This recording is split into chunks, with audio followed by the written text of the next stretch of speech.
Hi, I'm Katy Wickremesinghe, founder of the Wick, and I'm excited to be here on behalf of Association of Women in the Arts.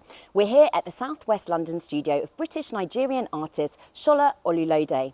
We're here ahead of her install, You're My Sweetie, My Sugar, at the J.W. Anderson flagship store, curated by Alayo Akinkugbe. So we're here at Studio Voltaire, Sola Olulode's studio space. Let's take a look inside and see what we find. Hello. Welcome. Good to see you. What an amazing space. Olulode brings to life experiences of Black identity, womanhood and non-binary people alongside queer sexuality, highlighting tender connection and deep intimacy. In the last couple of years, Olulode's work has shot into the spotlight with shows at multiple galleries and fairs, from Listen, Carl Friedman, Bernson Bhattacharjee and 154, all showing her works. So Sola, it's so exciting to visit you ahead of your new exhibition opening. I wanted to really start at the beginning. We're obviously in this incredible space. You've created a huge amount of work. You've had some blockbuster shows and group exhibitions across the world. Where did your artistic journey begin and where did your influences come from? I actually find this a really interesting question because I never actually think of a beginning point because I've always, like, from a really, really young age, just been interested in art and drawing and painting. Like, from a toddler, I guess my mum talks about me just always wanting to, like, that was my focus in terms of, like, play. Yeah. I'd always just be drawing, and then in school it was, like, my favourite subject. So I just kind of naturally gravitated towards it, like, when I was... So it was always an early passion? Education, yeah. So I just... painted, always drawn, and then yes, went into studying it, and then when I graduated I was just, like, I guess privileged enough that I could continue on my art practice and now turn it into a career. Really gathered a lot of widespread critical acclaim because I think you're obviously giving dialogues to lots of diverse groups and different conversations and maybe voices that have, you know, up until recently perhaps been covered or not been championed as much as they should. So obviously two themes within your work are of the Black experience and the queer experience. And I wanted to ask you about the Bed series really, and sort of where that inspiration came from and how that has evolved and developed through your work. I guess my work has always been quite I want to, like, look at politics, but I'm not like, I guess, someone who campaigns or a politician. So, like, representation and having Black and queer representation in my artwork is my little way of, like, being political in my pieces. So I just like people to be able to, like, look at the work and recognize that these identities are not often seen in the art world, and, you know, we exist, we're here, we're alive. Yeah. So that's kind of like what I think about when I kind of, like, consciously made the decision to only work currently with Black women and non-binary figures. Mm-hmm. And how often, I mean, obviously you'll be asked this many a time, but you know, do you find you use your own personal storytelling within the works that you create? Yeah, I think that's also a reason why I focus on those identities in the work, is because that is me and that's where the work has come from. I can, even though I'm making narratives and stories that aren't necessarily autobiographical, they're like, I can only write about things that I have experienced and things that I witness, and so it either has to come from my personal experience or the experiences that I witnessed from, like, friends, family, and things like that. So I'm excited to be here with Sola and curator Alayo Akinkugbe. Hopefully saying that correctly. Yeah. And Alayo is part of the reason that we're here today ahead of the J.W. Anderson exhibition opening on the 24th of November. So Alayo, I'd love to speak to you about how you came up with the idea of the exhibition and also how you and Sola met. So it's kind of like a chicken and egg because when AWITA put forward this idea of, like, curators pitching shows at J.W. Anderson, first of all, they had wanted us to create something that could respond kind of to the shop and to fashion and also to the environment of Soho. And I was familiar with Sola's work already, and I loved it, and I just could picture it there, like the J.W. Anderson logo being blue and red, and also the fact that she worked with AWITA. And I remember in my proposal I wrote about sort of the historical sort of cultural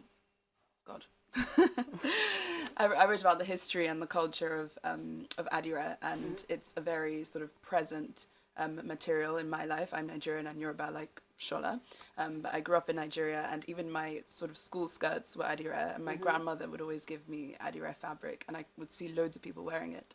So I was like, okay, if we're going to do an exhibition that links fashion and art, Shola's work is the perfect sort of like in between. I loved that she was able to fuse this textile tradition with such a rich history in fashion with her sort of paintings and visual art.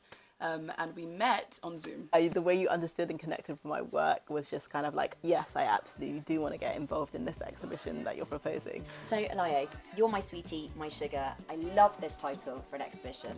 How did you come up with it? So, a lot of Shola's work focuses on intimacy and love, and I remember trying to come up with something that hadn't already been used, because I noticed a lot of your exhibition titles already had these like incredible titles that focused on love. And so I was like literally lying in my bed looking at your bed paintings and thinking of song lyrics, and this one came to mind, You're My Sweetie, My Sugar, and it's from a song by a Sierra Leonean singer called Bunny Mac, which is really kind of like, it's always been present in my life, and I would say in the lives of lots of people who live in the African diaspora. And it's one of those, like, if you see that lyric and you know that song, you can't not sing it out loud. And it just seemed to really fit in with Shola's work, and she liked the title, so I was like, okay. I was a bit like, it's a bit cringe, but it's like, that's the whole point, the cheesiness and the intimacy and yeah, the love that it evokes. I just thought it suited her works perfectly. So hopefully we'll have some music as well, backing the art. Yeah, so we're working on a playlist. A playlist, that'd be perfect.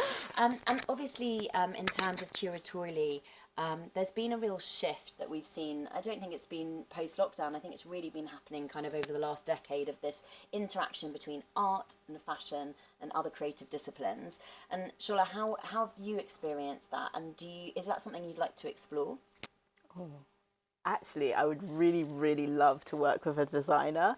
I think it would be interesting to actually design my own Adire like cloth and actually, you know, have elements of the figures and the kind of like kissing scenes and things like that and produce a print. And then I would love, that would be a kind of dream of mine, to work with a designer to then design a series of, I don't know, dresses or t-shirts and jumpers. Heard it here first, guys. I think to me what is so special about Shola's work is that it actually elevates beyond any segregated groups and actually becomes a preoccupation with humanness and human connectedness, which I think is, in a time when a lot of art is looking at fracture and broken things, it's actually celebrating how we kind of create human fusion and love and joy, which is so refreshing at this time. And I know your work has been really well received on a widespread level. You've got a show currently in New York. Where's that? Yeah, that's at Soho Contemporary in Tribeca.